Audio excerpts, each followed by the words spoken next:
मंगलनाथ मार्ग स्थित आनंद कुंज धाम सांदीपनी आश्रम के पास 7 दिवसीय संगीतमय श्रीमद् भागवत कथा का आज विधिवत समापन हुआ। समापन अवसर पर विशाल भोग प्रसादी भंडारे का भी आयोजन हुआ। आयोजक श्री नारायण कन्हैयालाल जाधव हरसोला वाले ने बताया कि 1 जून से 7 जून तक प्रतिदिन दोपहर 2:30 बजे से शाम 6 बजे तक परम पूज्य स्वामी श्री योगेंद्र भाई ब्रजवासी वृंदावन धाम जी के मुखारबिंद से श्रीमद् भागवत कथा की ज्ञान गंगा प्रभावित हो रही है। कथा के समापन अवसर पर बड़ी संख्या में मातृशक्ति एवं श्रद्धालु उपस्थित रहे। कथा के समापन पर गुरुदेव जी को विदाई दी गई। नम आंखों से सभी ने गुरुदेव का आशीर्वाद लेकर उनके चरण पखारे। आपको बता दें कि प्रथम दिवस कलश यात्रा के साथ कथा का शुभारंभ हुआ था। कलश यात्रा श्री सीताराम मंदिर खाक चौक चौराहा से आरंभ होकर कथा स्थल तक पहुंची थी, जहां सुसज्जित पंडाल में 7 दिवसीय कथा का श्रवण बड़ी संख्या में भक्तों द्वारा किया गया। कथा के अंतिम दिवस भक्तजन कथा स्थल पर भक्ति रस से सराबोर होकर भगवान श्री कृष्ण के भजनों पर झूम उठे। अंत में भगवान श्री राधा कृष्ण के विग्रहों को एवं पुण्य कथा ग्रंथ को आयोजक सिर पर उठाकर गंतव्य स्थल तक ले गए। इस अवसर पर आयोजन समिति के श्री नारायण कन्हैयालाल जाधव सहित बड़ी संख्या में जाधव परिजन व मित्र मंडल उपस्थित रहे।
मास है।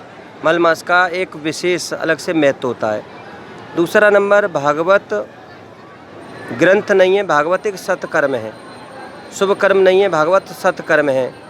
और इस कलयुग में जो कथाएं हो रही हैं, इस कथा का जो विशेष महत्व जो सतयुग में ध्यान लगा करके, त्रेता युग में यज्ञ करके, द्वापर युग में यज्ञ और समाधि के द्वारा जो भगवान को प्राप्त किया जाता था, इस कली काल में, इस कलयुग में केवल भगवान का नाम सर्वोपरि बताया है। कलयुग केवल नाम आधारा, सुमिर सुमिर नर उतरे पारा। भागवत जी की शुरुआत भी होती है सच्चिदानंद रूपाय विश्वोत्पत्त्यादि हेतवे तापत्रय विनाशाय श्री कृष्णाय वयम नुमः। और भागवत जी का अंतिम श्लोक भी यही संकेत करता है कि इस कलयुग में केवल भगवान का जो नाम है, नाम संकीर्तनम यस्य सर्व पाप प्रणाशनम प्रणामो दुख शवनस तम नमामि हरिम परम। केवल कलौ नास्ति एक श्लोक है। ये जो कथा 7 दिवसीय कथा भागवत कथा थी यहाँ पे, तो उसमें बड़े संख्या में श्रद्धालुओं ने कथा का लाभ लिया है। और जो है आज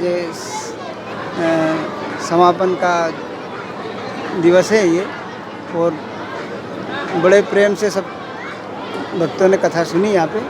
और बस अपने तो यही भगवान से प्रार्थना है कि सभी भक्तों पे ऐसे ही कृपा दृष्टि बनाए रखें। आज समापन दिवस में क्या विशेष है?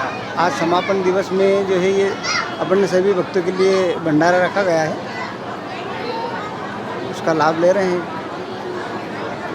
भागवत कथा कराने की प्रेरणा आपको कहाँ से प्राप्त हुई? ये तो क्या है कि अपन ऐसे ही मोबाइल पे यूट्यूब पे भजन कथा ये सुनते रहते हैं, तो उसमें ही अपना एकदम एक भाव बन गया कि अपन भी ऐसा एक आयोजन रखें। आयोजन का ये कौन सा वर्ष रहा था आपका?